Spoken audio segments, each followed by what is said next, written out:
Te invito a hablar de la Revolución de Mayo, pero la historia completa, no como la historia oficial te la contó con muchas omisiones que hacen de esta historia una que es de color de rosas. Y que estaba todo bien, y que todos nos llevamos bien, y que solamente había dos bandos, uno a favor y uno en contra, cuando en realidad fueron tres, que eso explica muchas cosas previas a la Revolución de Mayo y todo lo que vino después del 25 de mayo de 1810.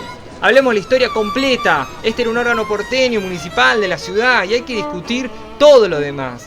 En esta fecha tan importante, en una fecha fundante de la nación argentina. Acomodate, estoy seguro que te va a interesar. Muchas gracias.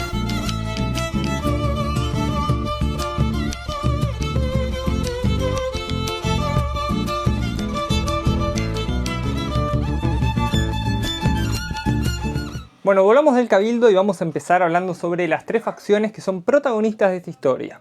¿Por qué me parece importante pensar en tres y no en dos, como siempre se ha dicho, que es a favor o en contra de la revolución, o a favor o en contra del virrey? Porque pensar en dos hace que una se impone a la otra y la otra parte desaparece y por lo tanto somos todos felices y no hay problemas. Entonces, pensar en tres es un poco más real porque ¿por qué no se dio antes la revolución? Bueno, porque para que se imponga la revolución era necesaria que dos de tres se junten para poder imponerse sobre la tercera, que es lo que definitivamente pasó. Y el hecho de que queden dos unidos, que piensan distinto, hace que sea tan difícil después gobernar en unidad, como también pasó después de la Revolución de Mayo. Entonces, vamos a hablar de las tres facciones. La primera es la más conocida por todos, que podemos llamar como el grupo del virrey. El grupo del virrey son funcionarios españoles nombrados directamente por la corona española. Ellos ocupan puestos en el virreinato, por ejemplo el virrey, pero también la alcaldía, la iglesia católica, la real audiencia, el síndico. Puestos españoles que obviamente van a defender sus privilegios. Podemos llamar que es la casta del virreinato y sería cierto decirle de esa manera. Después tenemos el grupo partido del cabildo, que es comerciantes criollos que se benefician con el comercio con España, ¿no? Recordemos que el cabildo, si bien es la figura simbólica de esta revolución y donde comenzó este video, es un órgano municipal, ¿ok? De la ciudad de Buenos Aires. Muchas ciudades tienen su cabildo, ¿no? El cabildo de Córdoba, por ejemplo, está en la ciudad de Córdoba. El cabildo de Buenos Aires es de Buenos Aires. Acá es donde se dan las discusiones de la ciudad de Buenos Aires y por lo tanto quienes están dentro del cabildo, en muchos casos comerciantes, como por ejemplo Martín de Álzaga, van a tener ahí su currito porque Buenos Aires tiene el puerto, ¿no? Entonces Martín de Álzaga se va a ver muy beneficiado, por ejemplo, con el monopolio español. Es un comerciante que se beneficia con el monopolio español. Y el hecho de que Fernando VII haya caído en prisión, que ya vamos a entrar ahí, en España, y el virreinato no pueda comercializar con España y tenga que abrir un poco el comercio, a él lo perjudica. Pero esto es el grupo del cabildo, ¿ok? Muchos intereses económicos de por medio, pero podemos decir que son porteños, criollos nacidos acá. No van a tener los mismos derechos que los grupos del virrey porque no son españoles, pero aún así ellos los beneficia mucho el comercio con España, el monopolio y que permanezca el virreinato tal y cual como estaba. Espero que no les moleste el perro que ladra porque a mí sí, pero bueno, no importa. El grupo que sigue es el americano revolucionario. Estos son criollos que no tienen ningún beneficio con el monopolio con España. De hecho, pagan muchos impuestos. Y además ellos tienen un recuerdo muy vivo de la invasión inglesa, ¿verdad? Que ahora voy a entrar ahí porque me parece importante entrarse ahí. Pero ellos se tuvieron que defender en la invasión inglesa en las invasiones inglesas con macetas, con piedras. Tuvieron que aprender a usar un arma, por ejemplo Belgrano. Y este grupo dice, che, cuando nos invadieron los británicos, España se fue a la mierda y nosotros nos tuvimos que defender por nosotros mismos.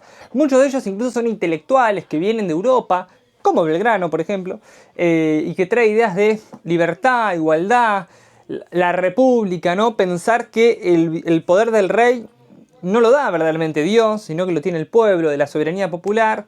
Y estas ideas empiezan a influenciar al grupo americano. Y es muy importante este grupo porque hay que decir que no piensan todos igual. Algunos, por ejemplo, van a querer la independencia directa. Otros van a querer buscar un sucesor de Fernando VII. Por ejemplo, Carlota, su hermana. Belgrano era un carlotista. Pero también hay algunos que van a querer un protectorado británico, ¿no? Empiezan a haber un montón de posturas. Todas válidas, pero están todos dentro de este núcleo. Por lo tanto, también acá tenemos un problema cuando este grupo triunfe. ¿Qué va a pasar entre todas estas ideas? Va a ser un gran tema de debate para lo que viene después de la Revolución de Mayo. Otro mito que hay que desmitificar, valga la redundancia, es que la Revolución de Mayo comenzó el 18 y terminó el 25, ¿no? La Semana de Mayo. La realidad es que hay que irse mucho para atrás para entender qué pasó. Por ejemplo, en las invasiones inglesas mencionábamos, el virrey de España se toma el palo con la plata y los vecinos de Buenos Aires se tienen que defender por sí mismos. Una figura que se vuelve muy relevante es un francés llamado Santiago de Liniers, que luego de este suceso va a ser nombrado virrey del Virreinato de La Plata. Esto es muy importante. También es importante decir que en este suceso se van a crear milicias de vecinos, por ejemplo los patricios, que ya vamos a estar hablando de ellos, pero un montón de cosas que cambian desde 1806 y 1807 que se vuelven fundamentales para lo que viene después en esta historia. Santiago de Liniers queda como virrey y en 1809 en Europa pasa algo, que es que Napoleón le pide permiso a España para pasar a invadir Portugal y cuando vuelve también invade España, ¿verdad? Entonces Fernando VII lo mete preso, Napoleón, y en España se empieza a dar un suceso que se llama la retroversión de la soberanía, dentro del cual se entiende que el poder del rey no se lo daba a Dios. Dios le daba el poder al pueblo y el pueblo le daba el poder al rey. Por lo tanto, fuera de juego el rey, el poder debía volver al pueblo. Y el pueblo se empieza a organizar en distintas ciudades como juntas de gobierno. En España, ¿ok? La Junta Central se llama Sevilla y esta es la junta que va a administrar el Virreinato del Río de la Plata. Por ejemplo, cuando el virrey Liniers ya no está más, va a tomar su lugar el virrey Cisneros. ¿Ven? Cisneros va a ser nombrado por esta Junta Central de Sevilla.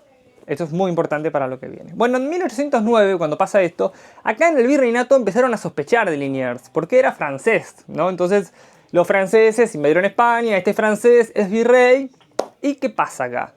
Un comerciante que ya mencioné, que es Martín de Álzaga, empieza a intentar hacer un golpe de estado contra Liniers porque el tipo era francés y además estaba muy enojado Álzaga porque al haber habido un golpe de estado en España, al haber derrocado a Fernando VII y haber puesto a su hermano José Bonaparte, Napoleón, el comercio con España se había puesto difícil y se tuvieron que tomar medidas de apertura del comercio acá en Buenos Aires. Álzaga, muy enojado porque su beneficio era el monopolio, decide hacer un golpe de estado, la sonada de Álzaga y el virrey, el grupo del virrey, ¿no? Digamos, Álzaga, partido del Cabildo, el virrey Liniers, grupo del virrey, en contra.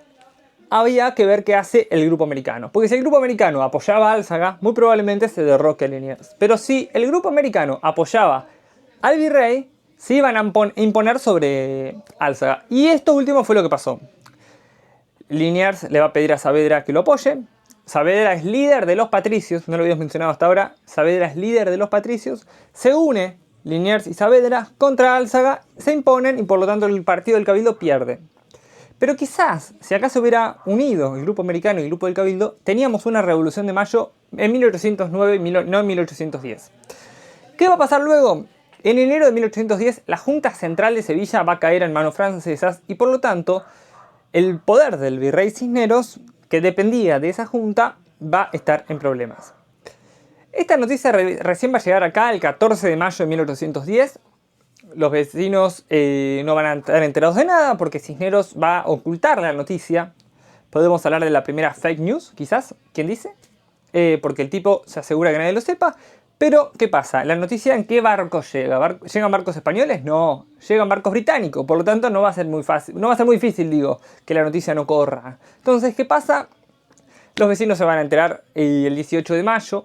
Cisneros va a tener que hacer una proclama llamando a la unidad del virreinato en apoyo a este momento tan duro. Hace una proclama llamando a la unidad, pero no va a salir para nada bien. El 19 de mayo, Saavedra y Belgrano van a reunirse con el alcalde Lezica, que era del grupo del virrey, para pedir un cabildo abierto. Castelli va a hacer lo mismo con el síndico Leiva. Hay un partido, por eso puede haber gritos, pero sigamos con lo nuestro.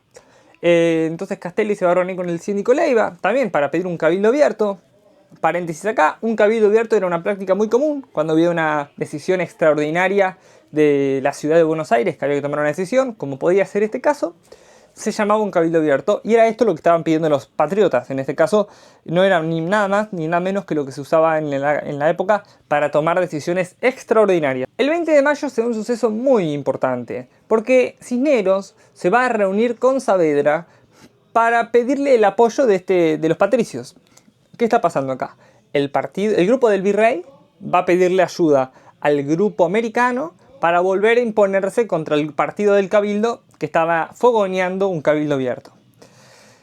Sí, que Saavedra le va a decir que no te vamos a apoyar, los patricios no te van a apoyar y por lo tanto el grupo del virrey va a estar solo frente al partido del Cabildo y al grupo americano que se están uniendo en pos de derrocar a Cisneros, si se quiere. Por lo tanto, acá vemos una diferencia con la Sonada de Álzaga y explica por qué la Revolución de Mayo no fue en 1809 y fue en 1810. Sencillamente porque son tres grupos que se van uniendo entre ellos y van cambiando el panorama político de la ciudad de Buenos Aires. Acá se dice que Cisneros dijo, si el pueblo no me quiere y el ejército no me apoya, pues hagan ustedes lo que quieran.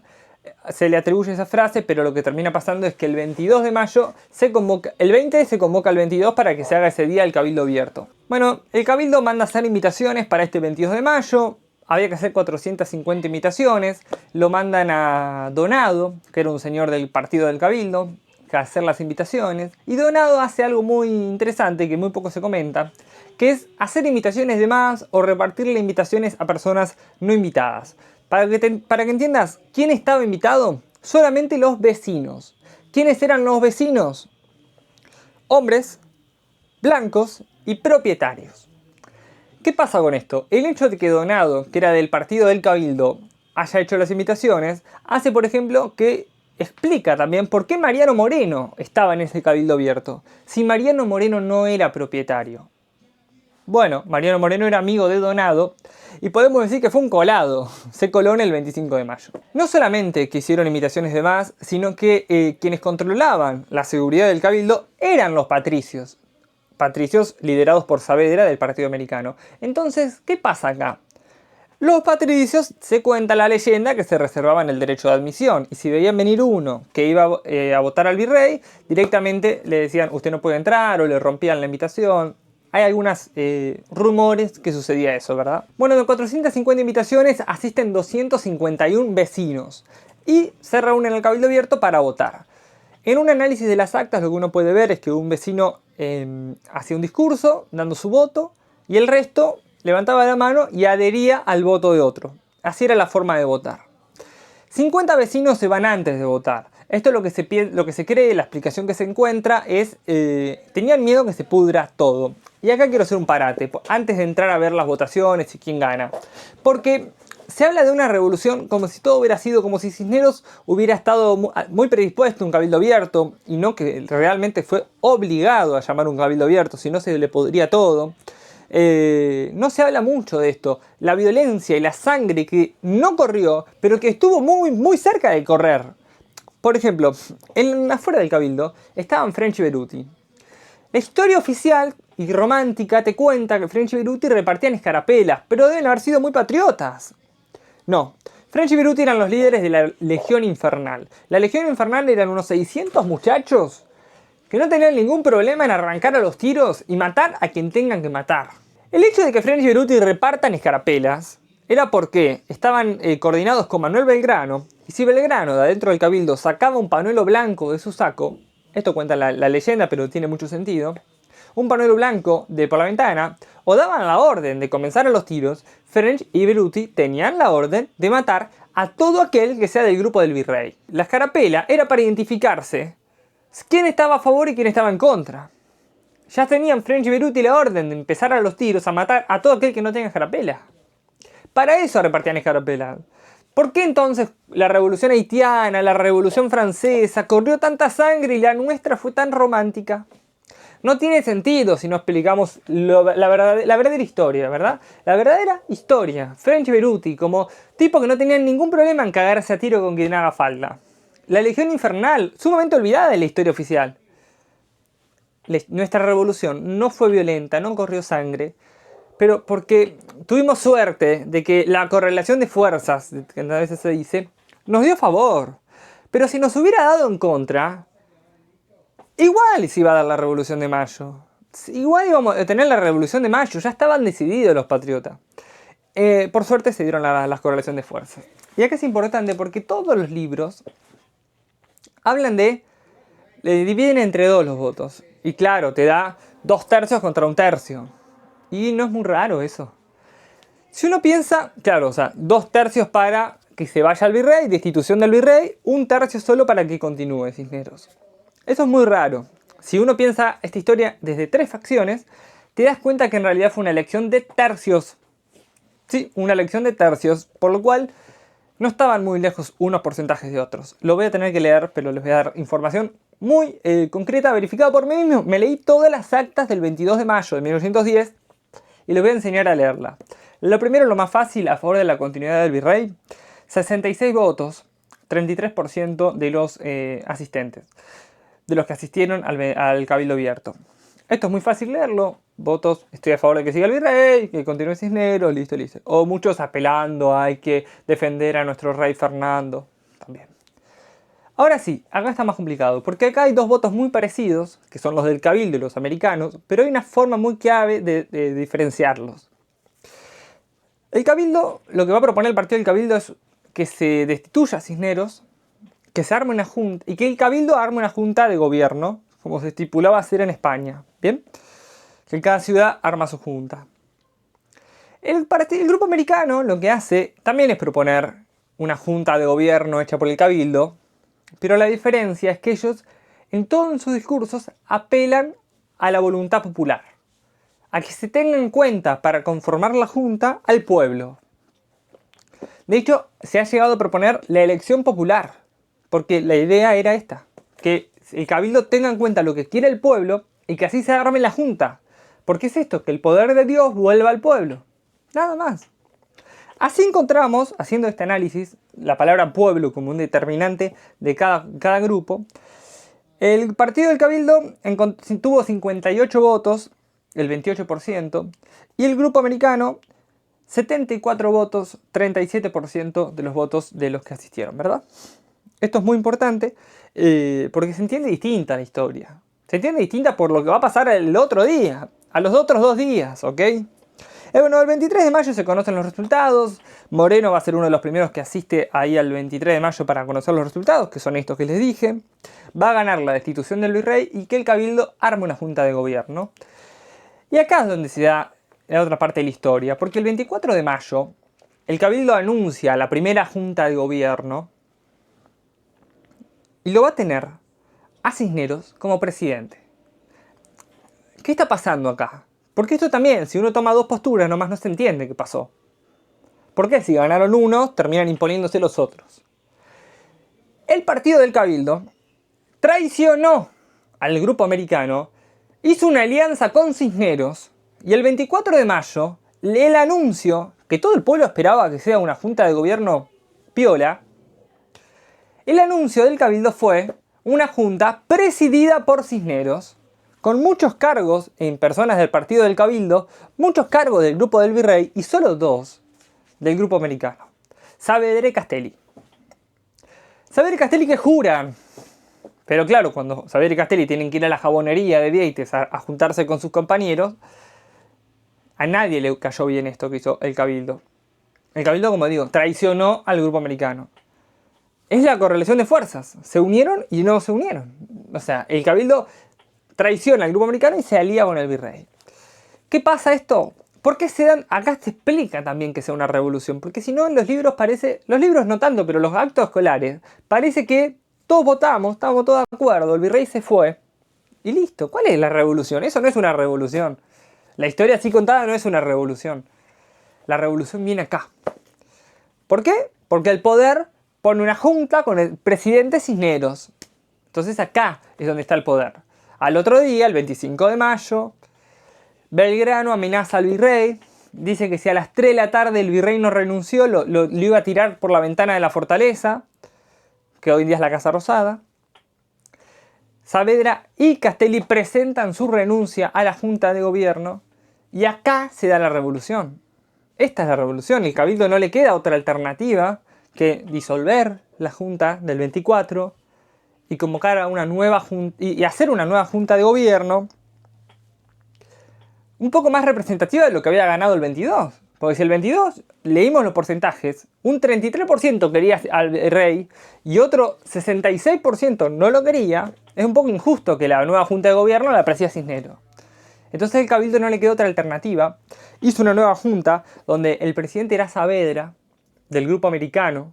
tenía dos secretarios, Moreno y Paso, los dos del partido del Cabildo, y el resto eran del grupo americano y había dos españoles que podemos estipular del grupo del virrey, pero ni siquiera, ¿no? Pero el Cabildo no le quedó otra que soltarle la mano al virrey, con el cual había transado el día anterior, y poder finalmente llamar a lo que fue la Revolución de Mayo, ¿verdad? O sea, saltar la mano al virrey, se fue a Montevideo, después se va a Europa. Fin, terminó esta cosa de que nos gobernaban de Europa. Nos gobernamos nosotros mismos. Y por suerte el Cabildo del 25 lo entendió con una nueva junta de gobierno. Ese 25 de mayo que llovió. Pero si bien las canciones dicen el sol del 25, bueno, no había mucho sol, que digamos. Y tampoco había muchos paraguas, como nos muestran los cuadros. Era carísimo tener un paraguas. No sé cuántos paraguas habrá habido, pero yo dudo que haya muchos. Porque aparte la clase alta, que era la que tenía por ir paraguas, dudo que haya estado enchastrándose todo con el barro, escuchando una decisión la cual iba a estar en contra. Eso es importante también. Bueno, vamos a ver qué pasa con esta junta de gobierno. Que se constituye, juran, todo. El 27, existe lo que se llama la circular del 27. Porque acá hay que prestar atención a un dato que yo dije al principio del video. El Cabildo es un órgano municipal, un órgano local de la ciudad de Buenos Aires. Y en ese órgano se decidió destituir al virrey, del virreinato del Río de la Plata, ¿no? Hasta Potosí, o sea, pensá en Bolivia, hasta ahí llegaba el poder del virrey. Que unos porteños, 200 porteños, decidieron destituir. Vos imaginate, en el resto del país no estaban ni enterados de esto. La Revolución de Mayo fue porteña y se portanizó la historia porque todos festejamos la fecha patria de toda la patria. Y solo con una decisión que tuvo en cuenta a 200 vecinos, hombres, blancos y propietarios. Destituyeron un virrey de todo el virreinato. Y acá es donde se explican los problemas posteriores. Porque el 27 mandan una carta al resto de las provincias a explicarles. Bueno, miren, tomamos la decisión de destituir a Cisneros. Manden sus representantes para la nueva junta. Manden a los representantes, pero... Y eso va a aplicar, por ejemplo, que en Córdoba, qué raro Córdoba, se dé una contrarrevolución. Se levantó Córdoba en contra de la Revolución de Mayo. Adivinen quién estaba ahí fogoneando la contrarrevolución. Santiago de Liniers, el que era el virrey francés, ¿sí? ¿Qué pasa con el virrey? Bueno, ya no virrey, ¿no? Con Liniers. Liniers traiciona. Y se descubrió que uno de sus hijos tenía un plan para aniquilar a todo Buenos Aires, para mandar a matar a toda la junta de gobierno. Entonces, ¿qué hace la junta de gobierno? Manda a Castelli para que lo mate a Liniers. Y así se lo fusila a Liniers. Por lo tanto, la Revolución de Mayo se impuso al resto de las provincias por las buenas o por las malas. Y así fue que se pudo imponer Buenos Aires por sobre las provincias, ¿no? Y con la circular del 27, algunas aceptaron bien, otras no tanto, pero sí le fue a los que no. ¿Sí? El 30 de mayo, me quiero cerrar con esto, me parece muy importante, 5 días después de la Revolución de Mayo, se da un hecho de soberanía. Saavedra, como presidente de la Junta, paga sueldos adeudados al gobernador de Malvinas. Malvinas, que eran españolas, había un gobernador a los que le debían sueldos, los sueldos se pagaban desde Buenos Aires, donde estaba la administración de las islas. Saavedra ordena por un decreto pagarle sueldos adeudados. Esto es importante, porque explica que el uti possidetis iuris, o la herencia española de las islas a la Argentina, se da de manera natural. Saavedra entendía que le correspondía pagar sueldos adeudados, porque al ser una costumbre internacional de carácter general, el uti possidetis iuris, esta herencia, no es necesario que esté escrito. Una costumbre internacional se siente obligatoria, por no estar escrita, pero todo el mundo la siente obligatoria y por eso es una costumbre. Entonces Saavedra paga los sueldos porque, de verdad, se creía que heredó los territorios que pertenecían al antiguo virreinato. Esto es algo muy clave por dos cosas. Uno, el decreto donde nombramos gobernador a Vernet, el 10 de junio de 1833, reconocemos este hecho de disposición como el hecho de donde Argentina hereda la soberanía de Malvinas de España, ¿no? Este hecho de disposición, 1810. Y 1860 y pico, España reconoce nuestra soberanía, nuestra independencia, y reconoce nuestra independencia desde 1810. Así que este decreto del 30 de mayo a nosotros nos juega muy a favor para la causa Malvinas. Y por eso lo quería recordar, porque es uno de los decretos. La historia después va a seguir, va a ser muy larga, y estos dos grupos que conformaron una junta van a tener muchos problemas luego para gobernar. Y eso explica después todos los quilombos que vienen después, pero no es necesario hablarlo en este video. Te agradezco mucho si llegaste hasta acá. Cualquier pregunta, hazla en los comentarios, voy a intentar responder. Si este le va muy bien, haré otros videos explicando historia, pero no de historia que todos saben y todos conocen. Hablemos de historia en serio, porque los actos escolares le han hecho un gran daño a la historia argentina, porque todo parece muy romántico, ¿no? Las mazamorras, las empanadas calientes, y esta historia fue muy diferente. Y algunas cosas se van perdiendo. La historia oficial misma, algunas con intencionalidad, se van perdiendo. Y va quedando una historia muy amorosa, ¿no? Y muchas cosas que no se entienden. Y no importa. Seguimos. No. Hasta acá. Hasta acá. Ahora hablemos de la historia del 25 de mayo de verdad. Gracias por llegar hasta acá. Los quiero.